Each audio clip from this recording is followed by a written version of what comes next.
याकोबाचे पत्र अध्याय 1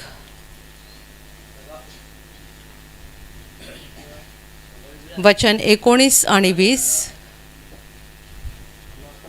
मी वाचून दाखवते. सर्वजण लक्ष द्या. माझ्या प्रिय बंधूंनो, तुम्हासे कळते तर प्रत्येक माणूस ऐकावयास तत्पर, बोलावयास धीमा, रागास मंद असावा.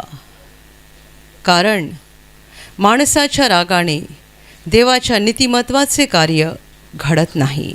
Hallelujah, hallelujah, hallelujah, hallelujah, hallelujah, hallelujah. देवाचं वचन आपल्याला शिकवत आहे.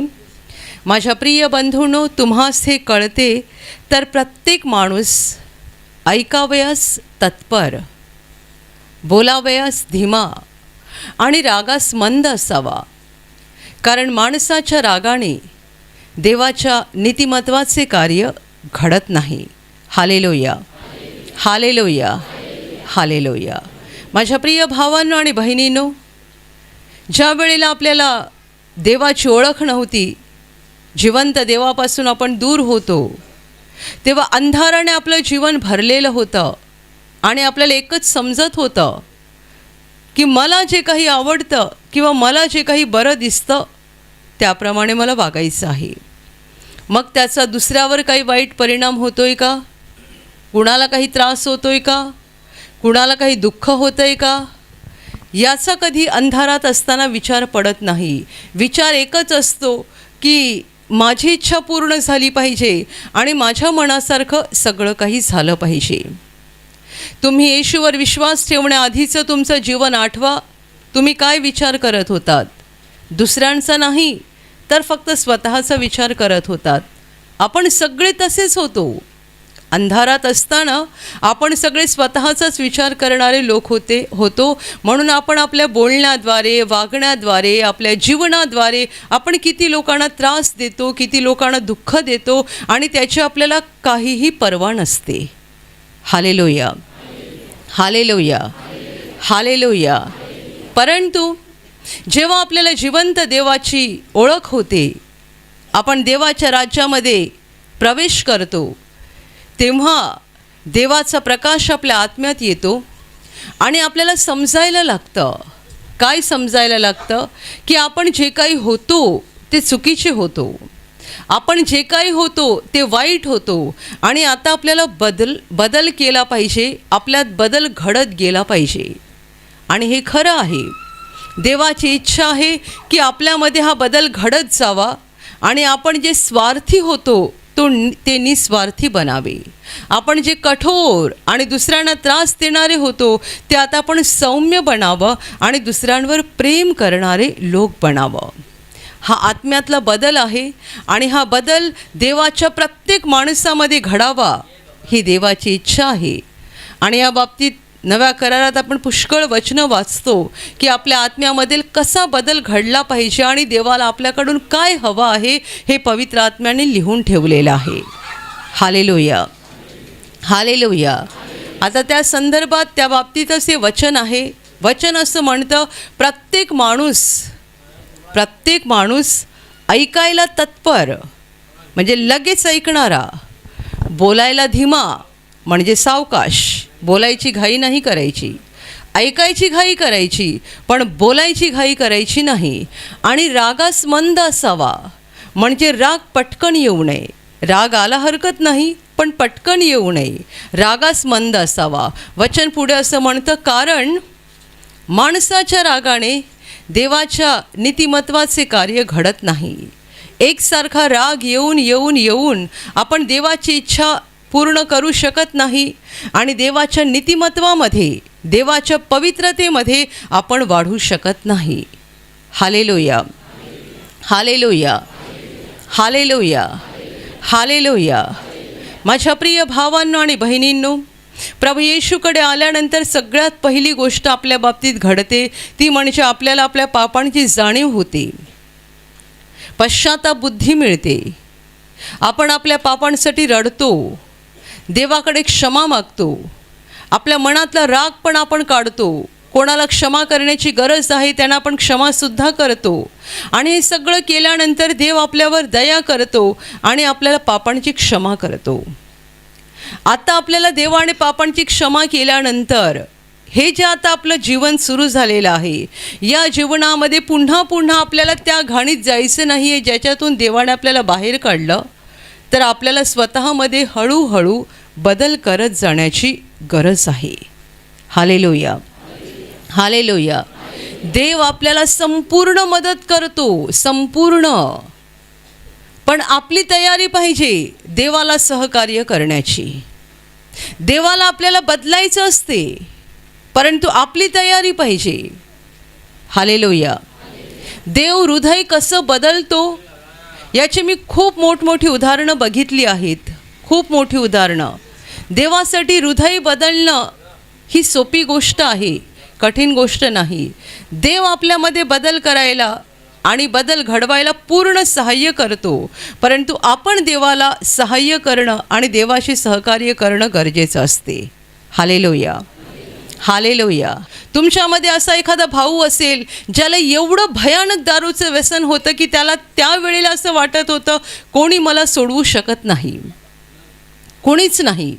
काही जण म्हणतात स्वर्गातून देव जरी उतरून आला तरी तो मला बदलू शकत नाही. पण तुम्ही सांगा, देवाने तुम्हाला बदललं की नाही? बदललं की नाही?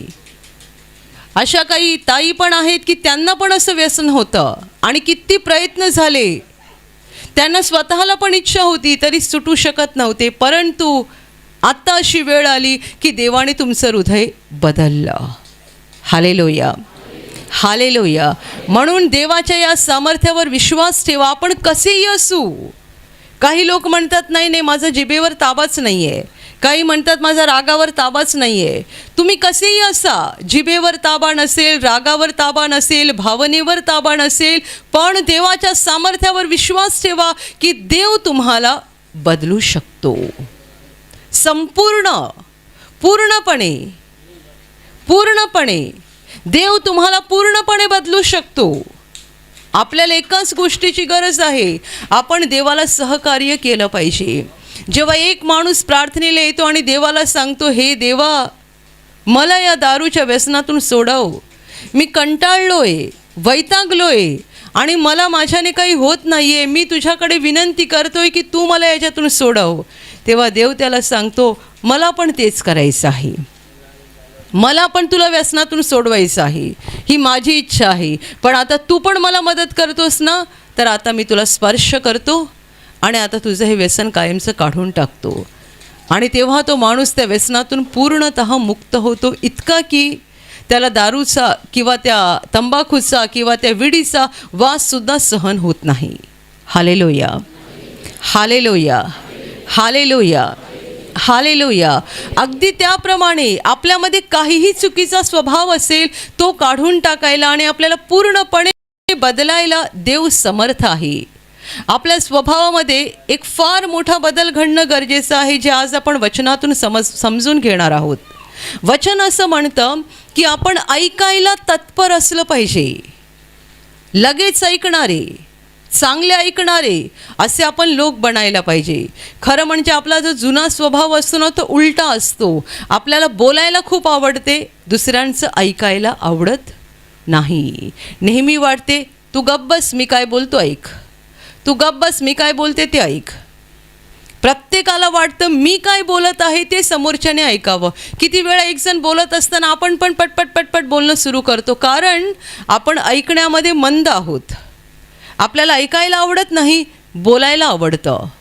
सगळ्यांनी आपलं बोलणं ऐकावं, आपलं बोलणं महत्त्वाचं आहे. आपण बोलायला पाहिजे. आपण बोललो, दुसऱ्यांनी ऐकलं की आपल्याला समाधान वाटतं. दुसऱ्यांनी बोललं आणि आपण शांतपणे ऐकून घेतलं की आपल्याला कमीपणा वाटतो, कमीपणा. त्याने बोलायचं आणि मी कशाला ऐकून घ्यायचं, मी पण बोलणार, मला अक्कल आहे, मला शहाणपणा आहे. पण खरा शहाणपणा बडबड करण्यात नाही, खरा शहाणपणा घाईघाईमध्ये बोलण्यात नाही. खरा शहाणपणा शांतपणे ऐकण्यात आणि सावकाश बोलण्यात आहे.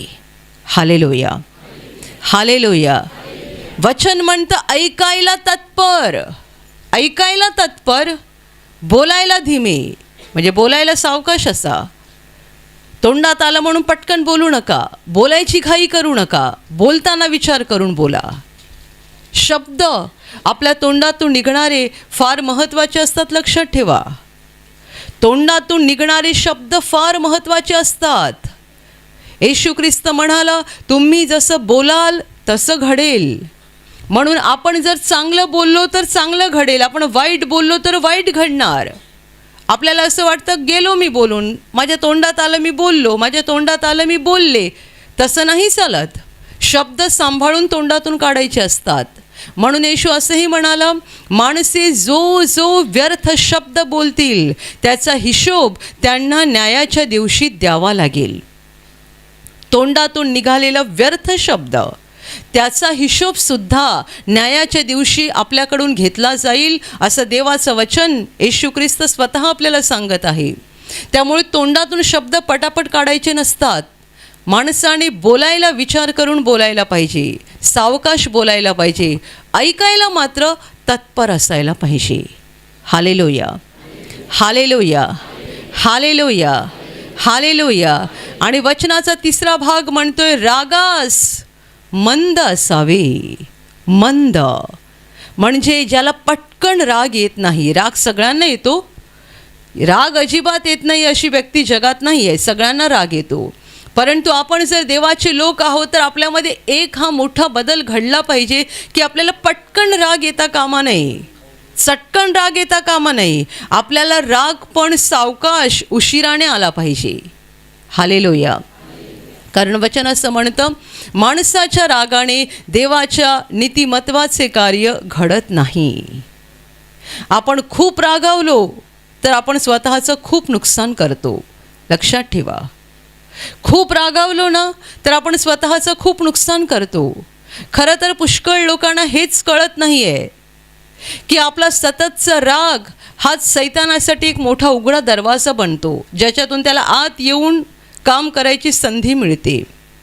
एकसारखा राग येणं, एकसारखा राग येणं, छोट्या छोट्या गोष्टीवरून राग येणं. आणि काही लोकांना याहीपेक्षा वाईट सवय असते, ती म्हणजे राग सोडायचाच नाही, मनात धरून ठेवायचं. ते तर अजून भयानक आहे. पहिली गोष्ट एकसारखा राग येणं, छोट्या छोट्या गोष्टीवरून राग येणं ही वाईट गोष्ट आहे, ज्याच्यातून आपलं नुकसान होतं. आणि त्याहीपेक्षा अजून वाईट गोष्ट म्हणजे राग मनात धरून ठेवणं, सोडून द्यायचं नाही. त्याच्याने अजून मोठं नुकसान होतं. माझ्या प्रिय भावांनो आणि बहिणींनो, नीट समजून घ्या. जर आपण या गोष्टी सहजपणे घेत राहिलो, सहजपणे, तर आपण स्वतःचंच नुकसान करू. तुम्ही स्वतःचं आत्मपरीक्षण करा. ऐकण्याच्या बाबतीत मी कसा आहे? ऐकण्याच्या बाबतीत मी कशी आहे? मी ऐकण्यामध्ये चांगली ऐकणारी व्यक्ती आहे का? ऐकून घेते, जेवढं ऐकता येतं तेवढं ऐकून घेते अशी ऐकणारी व्यक्ती आहात का? बोलताना सावकाश बोलणारे आहात का? विचार करून बोलणारे, की पटापट तोंडात आलं म्हणून बोलून टाकता, पटापट वाटलं म्हणून बोलून टाकता? अशाने चुका पण घडतात आणि स्वतःचं नुकसान पण फार करतो. आणि तिसरी गोष्ट, राग आपल्याला सावकाश आला पाहिजे, उशिराने आला पाहिजे, खूप वेळानंतर काही घडलं तर आला पाहिजे. छोट्या छोट्या गोष्टीवरून सारखा सारखा राग येणं चांगलं नाही. कारण या अशा गोष्टींमुळे जो माणूस ऐकायला मंद आहे, म्हणजे तो नीट शांतपणे ऐकू शकत नाही. आता बघा, तुम्ही इथे बसलेला आहात, ऐकत आहात. किती लोकांना ना असं प्रवचन ऐकायला पण होत नाही. पूर्ण प्रवचनात 4 वेळा ते उठून बाथरूमला जातील. अगदीच कंटाळा आला तर मागे जातील, कोणाशी तरी गोष्टी करत बसतील. म्हणजे त्यांची समस्या काय आहे माहीत आहे? त्यांना ऐकायलाच होत नाही. त्यांना ऐकायला होत नाही.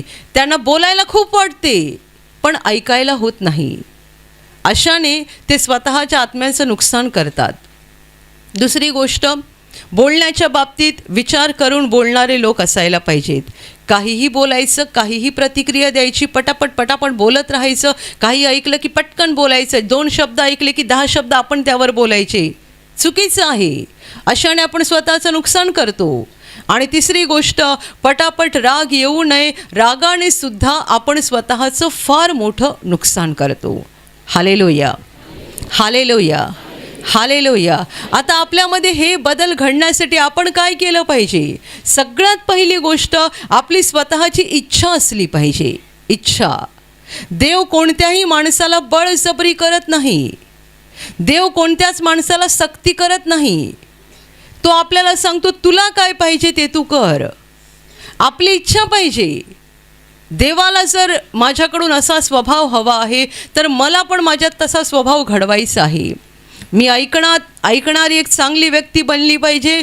बोलण्यामध्ये विचार करून बोलणारी व्यक्ती पाहिजे. रागामध्ये मंद असणारी व्यक्ती पाहिजे. असं जर तुम्हाला बनायचं आहे तर त्यासाठी तुमची इच्छा असली पाहिजे. आणि दुसरी गोष्ट, तुम्ही त्यासाठी प्रार्थना करून मेहनतपूर्वक प्रयत्न केले पाहिजेत. हालेलुया.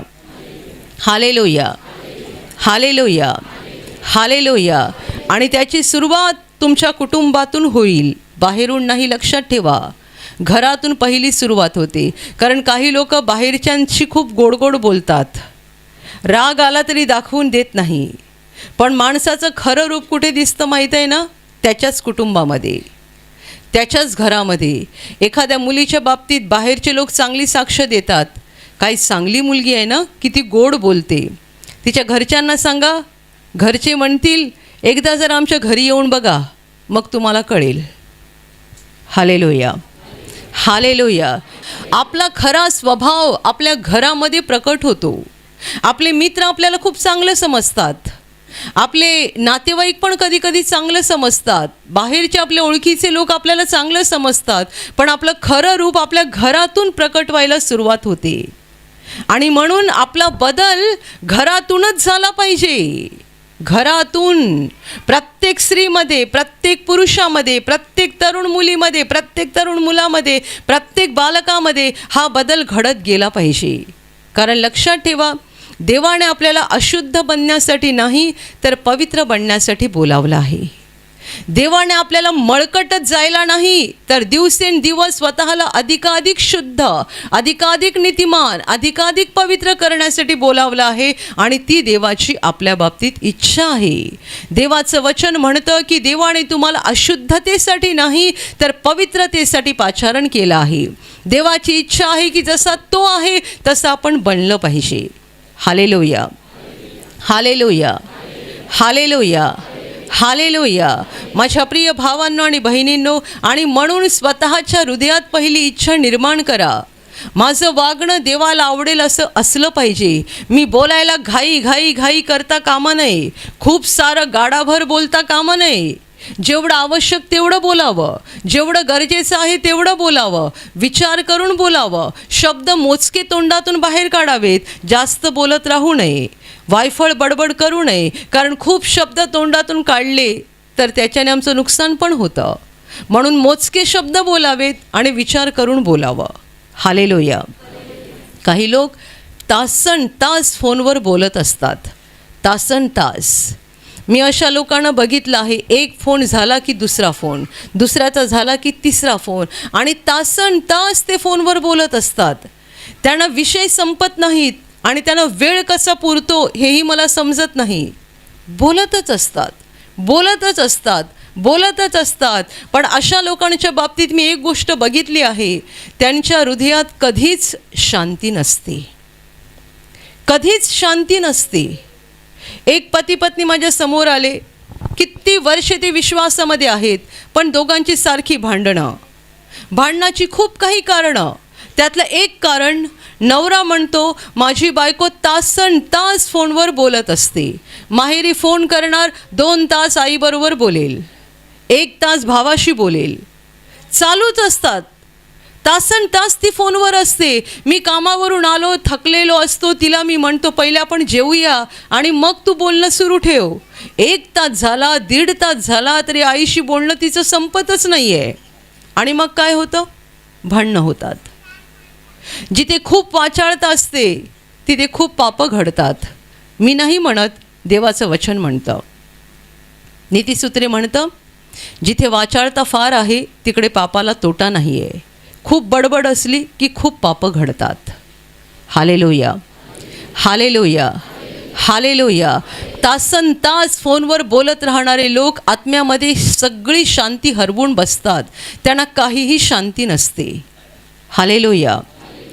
माझ्या प्रिय भावांनो आणि बहिणींनो, आपण जितके आवश्यक तितके बोलतो, गरज आहे तेवढं बोलतो, पवित्र आत्मा सांगेल तेवढंच बोलतो, तेव्हा आपल्या हृदयामध्ये शांती असते आणि आपलं मन स्थिर असते. स्थिर. लोक खूप बोलतात त्यामुळे अस्थिर होत राहतात. हे करू का, ते करू का. थोडा वेळ त्यांना वाटतं हे बरोबर आहे, थोड्या वेळाने वाटतं ते नाही, हे बरोबर आहे, मग त्यांना वाटतं हे पण नाही, ते बरोबर आहे. अस्थिरता. लोकांच्या जीवनामध्ये अस्थिरता आलेली आहे. याचं ऐकलं ते पण बरोबर वाटते, त्याचं ऐकलं ते पण बरोबर वाटते. का? कारण स्वतःच एवढे बोलत राहतात आणि एवढं काही करत राहतात की मनामध्ये शांती नाही आहे आणि स्थिरता नाही आहे. मुळात आपण ऐकण्यात तत्पर असावं. त्यात सगळ्यात पहिली गोष्ट, आपले कान पवित्र आत्म्याचा आवाज ऐकण्यासाठी तत्पर असले पाहिजेत. पवित्र आत्म्याचा आवाज. आपल्याशी माणसं बोलतात, आपल्याशी सैतानाचे दूत बोलतात आणि आपल्याशी पवित्र आत्मा बोलतो. या जगात आपण 3 आवाज ऐकतो. माणसांचे आवाज, सैतानाचा आवाज आणि पवित्र आत्म्याचा आवाज. कान मोठे करा आतमध्ये बसलेल्या पवित्र आत्म्याचे शब्द ऐकण्यासाठी. जो पवित्र आत्म्याचा शब्द ऐकण्यासाठी तत्पर असतो, तत्पर, घाई करतो, म्हणजे ज्याचं पूर्ण लक्ष पवित्र आत्म्याच्या शब्दाकडे असतं, तो जीवनात कधीच फेल होऊ शकत नाही, अपयशी होऊ शकत नाही. तो पडायला गेला तरी देव त्याला हात धरून सावरणार, कारण त्याने कान लावले आहेत पवित्र आत्म्याच्या शब्दाकडे. हालेलुया. हालेलुया. हालेलुया. दुसरी गोष्ट, जे माणसांचे शब्द आहेत, माणसांचे, त्यातील ज्यांचे शब्द ऐकणं गरजेचं आहे त्यांच्याकडे पण आपले कान पाहिजेत. कारण खूप वेळेला देव अनेक लोकांच्या द्वारे आपल्याशी बोलत असतो.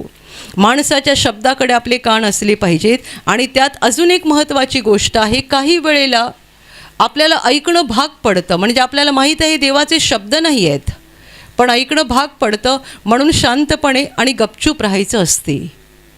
बोलायचं नसते, त्यांना तोडायचं नसते, घाई करायची नसते. अशाने काहीही फायदा होत नाही. हालेलुया. हालेलुया.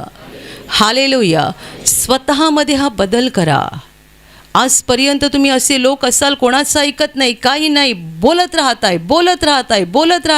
कधी एखादा पुरुष असतो घरामध्ये खूप बोलतो, कोणाला बोलून देत नाही. कधी एखादी स्त्री असते घरामध्ये एवढी बोलते की कोणाला बोलून देत नाही, सगळ्यांचे आवाज दाबून टाकते. असला स्वभाव तुमचा असेल, काढून टाका. शांत बना, स्थिर बना, चांगली ऐकणारी व्यक्ती बना, विचार करून बोलणारी व्यक्ती बना. आणि रागाच्या बाबतीत देवाकडे फार मोठी कृपा मागा की मला पटापट राग येता कामा नये, सारखा राग येता कामा नये. कारण सारखा राग येऊन आम्ही देवाच्या नीतिमत्वात वाढू शकत नाही, देवाच्या पवित्रतेत वाढू शकत नाही. उलट आम्ही स्वतःचं नुकसान करतो. म्हणून सारखा राग येता कामा नये. जिथे आवश्यक आहे, गरजेचं आहे, तिकडे आम्हाला राग आला हरकत नाही, पण उठसूट छोट्या गोष्टीवरून आम्हाला राग येऊ नये. मनाविरुद्ध काही घडतंय, चुकीचं काही घडतंय, ते घडणार. लक्षात ठेवा, या सगळ्या गोष्टीद्वारे आपल्या स्वभावाची परीक्षा होते. सगळ्याच गोष्टी आपल्या मनासारख्या घडल्या. तुम्ही म्हणाल माझ्या मनासारखं झालं असतं तर मला राग आला नसता. मग त्याच्यात तुमची परीक्षा कुठे आहे? मनाविरुद्ध घडणार. तुमची आजूबाजूची परिस्थिती अशी होत राहणार, जिकडे तुम्हाला पसंत नाही, आवडत नाही, पटत नाही, अशा गोष्टी घडत राहणार. त्याद्वारे तुमची परीक्षा होत राहणार. तुम्ही रागावता की स्वतःवर संयम ठेवता? तुम्ही रागावता की स्वतःवर ताबा ठेवून देवाच्या इच्छेप्रमाणे मंद क्रोधी बनता, रागात मंद बनता? ही परीक्षा होत राहणार. हालेलुया. हालेलुया. तुमच्या घरामध्ये, अवतीभोवती, सगळ्या ठिकाणी अशा प्रकारचं वातावरण तयार होत राहणार की ज्यामुळे तुम्हाला खूप संताप येईल, खूप चीड येईल.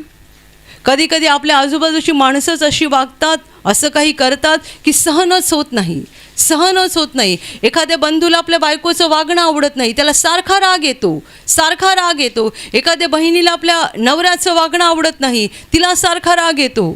होत राहणार. ही आपल्या आजूबाजूची परिस्थिती अशीच राहणार. तुम्ही परिस्थिती बदलायच्या मागे लागू नका, स्वतःला बदलायच्या मागे लागा.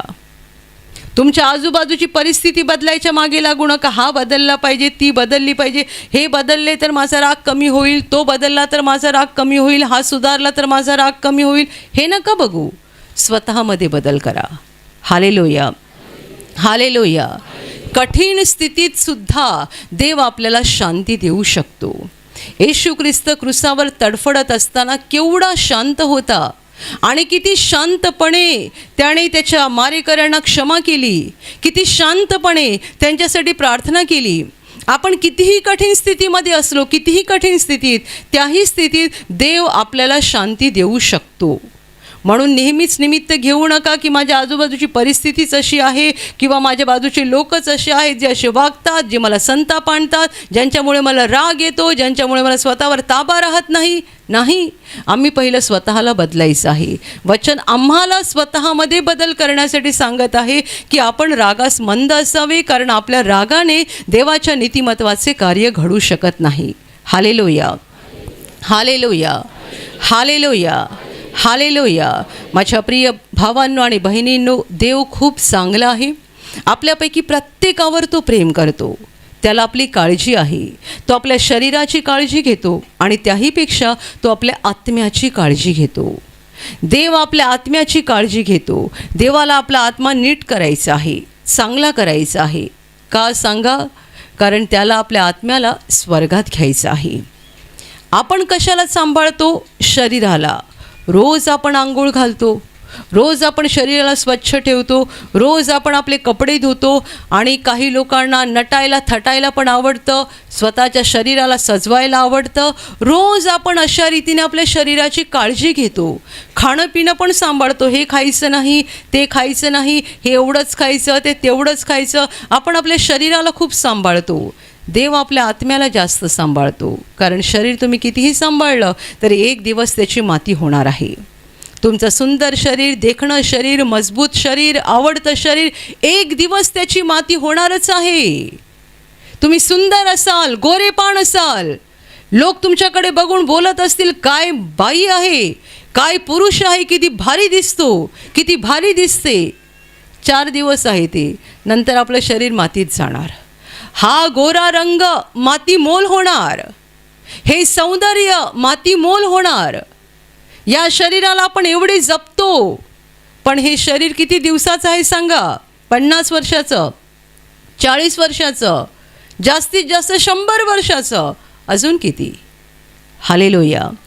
पण जेव्हा तुम्ही 100 वर्षाचे व्हाल ना, तेव्हा तुम्हाला कोणी सांगणार नाही की तुम्ही छान दिसताय.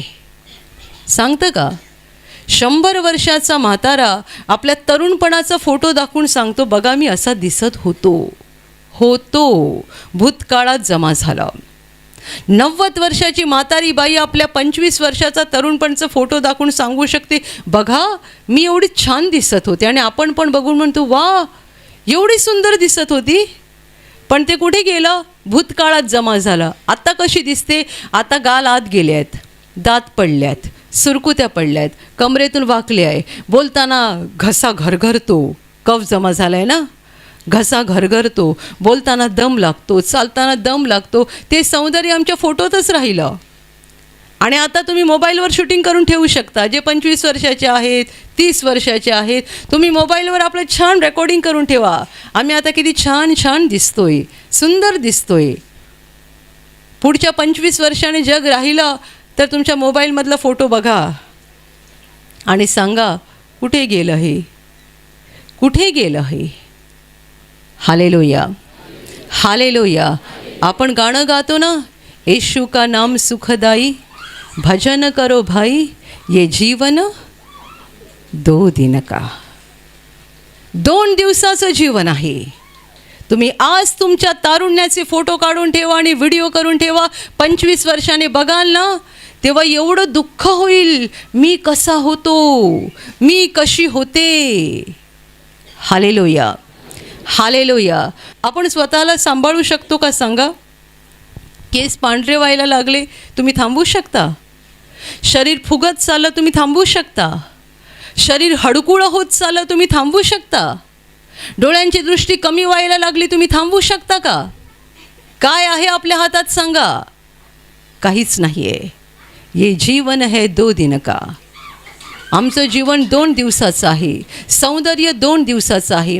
आता पावसाळा संपत आल्यानंतर सगळीकडे पिवळी पिवळी सुंदर फुलं दिसतात. किती छान छान असतात. आपण पण निकणीला भरपूर लावली आहेत, कारण मला ती फुलं छान आवडतात. पण ती सकाळी असतात, दुसऱ्या दिवशी बघावं तर गायब.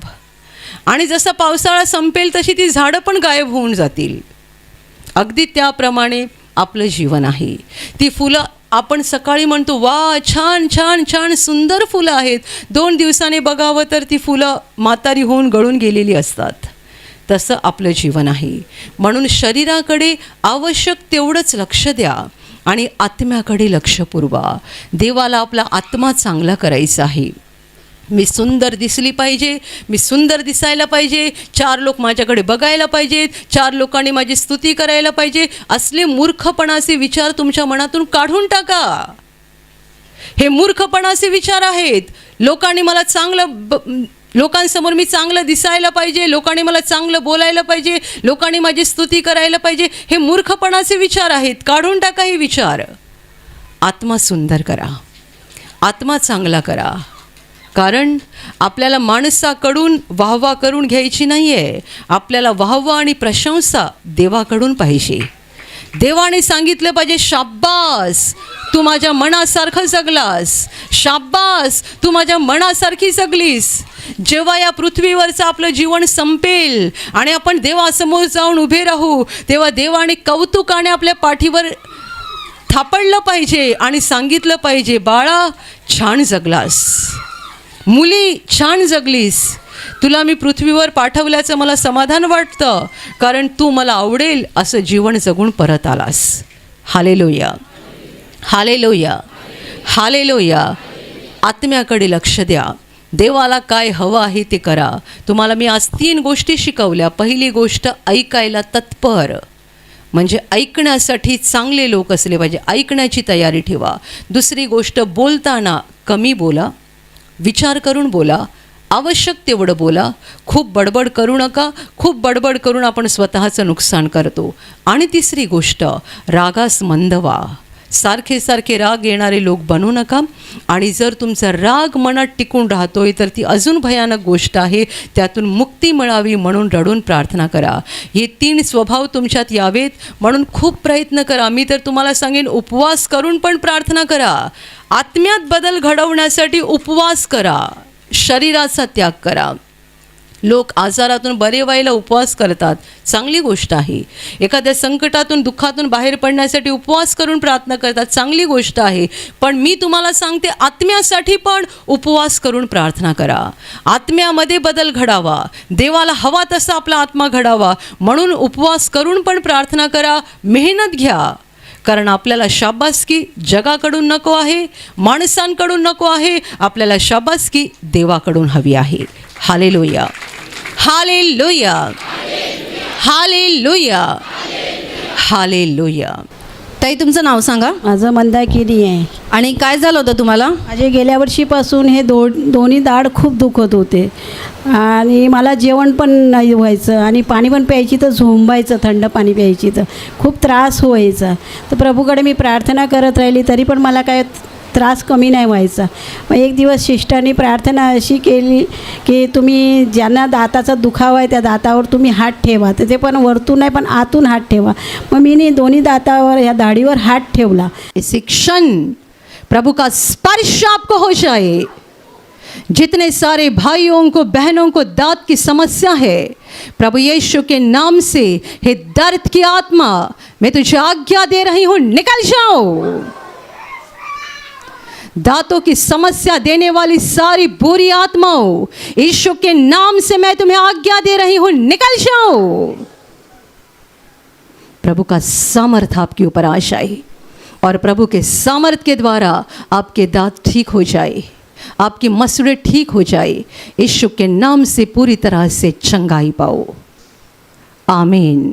आणि तेव्हापासून ते दाढ कधी म्हणजे दुखणं बरी झाली ते मला काही कळालंच नाही. म्हणजे आता मी जेवते पण पाणी पण थंड पेते, मला आता काही त्रास नाही होत.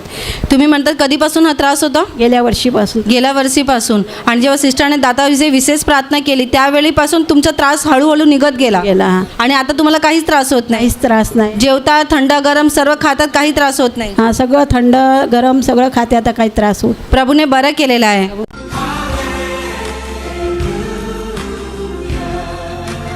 ताई, तुमचं नाव सांगा. माझं नाव सुनीता आहे. काय साक्ष आहे तुमची? माझी साक्ष अशी आहे की मी 15 वर्ष झालं येशूमध्ये, पण मी उपवास प्रार्थना करायचा प्रयत्न करत होते. पण ज्या दिवशी उपवास करणार ना त्या दिवशी मला खूप भूक लागायची आणि विचित्र विचार मनात यायचे.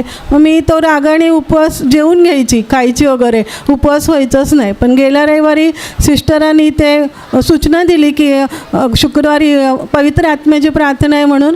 तर सिस्टरने सांगितलं होतं की 20 जून या रोजी सामर्थ्य उतरून आपल्या केंद्रामध्ये 21 वर्षे पूर्ण होणार. तर तुम्हाला कोणाला यायचं असेल तर या. हो, पण मी आली नाही. मी ऑनलाईन प्रार्थना घेतली आणि इथेच प्रार्थना केली की मी या शुक्रवारी उपवास करणार, मला देवा सामर्थ्य दे आणि माझा उपवास होऊ दे. मी त्या दिवशी उपवास केला, मला जराही भूक लागली नाही आणि माझा पूर्णपणे उपवास झाला. संध्याकाळी मी उपवास सोडला आणि मला खूप आनंद झाला. मला 15 वर्षांनी मी पहिल्यांदा उपवास केला म्हणून.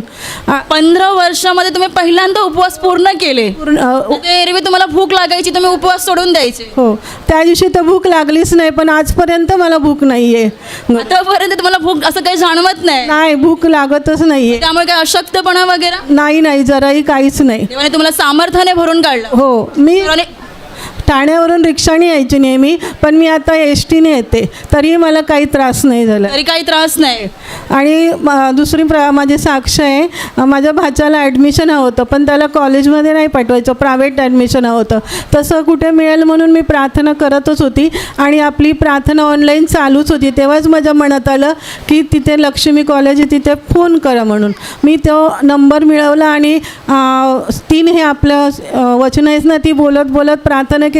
तिसरं वचन यायच्या अगोदरच मॅडमनी फोन उचलला आणि मी सांगितलं मला माझ्या भाच्यासाठी ॲडमिशन हवं आहे, पण मी कॉलेजला येणार नाही आहे. तर तिथे मिळत नाही तसं, पण लगेचच मॅडम म्हणलं हो या तुम्ही उद्या 12:30 वाजता या, तुम्हाला ॲडमिशन मिळेल. त्याबद्दल मी देवाला कोटी कोटी धन्यवाद देते.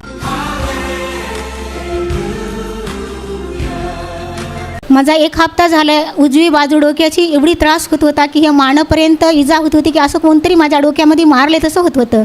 पण शुक्रवारी मी प्रार्थनामध्ये इथं हजर होते आणि जेव्हा सिस्टर म्हणत होती की तुम्ही काही मागू नका, पवित्र आत्मा मागा. पण मी खूप वर्ष झालं प्रार्थनाला येते, पण मला थोड्या प्रमाणात पवित्र आत्म्याचा प्रवेश होत होता.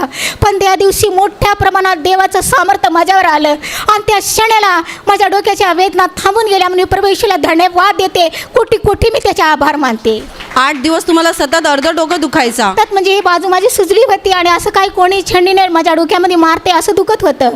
पण त्या दिवशी मोठ्या प्रमाणात देवाचं सामर्थ्य माझ्यावर उतरलं आणि त्या क्षणाला ते पवित्र आत्म्याचं गाणं थांबलं की माझ्या डोक्याची इजा पूर्णपणे निघून गेली. म्हणून देवाला मी धन्यवाद देते, प्रभू येशूचे आभार मानते. म्हणजे पवित्र आत्म्याचं गाणं थांबलं आणि तुमच्या डोक्यात म्हणजे मी बरी झालो. तेव्हापासून तुम्ही बरे झालेले आहेत.